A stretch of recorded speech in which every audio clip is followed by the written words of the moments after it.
sam Kara Lekić iz Aleksinca i jako sam srećna što sam pronašla dupet i za mene ovo nije samo običan zlatnik, nego predstavlja jedan vid sreće.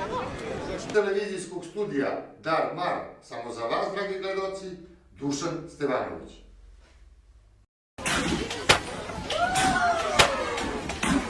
U borbi za pravom informacijom. Portal aleksinac.biz.com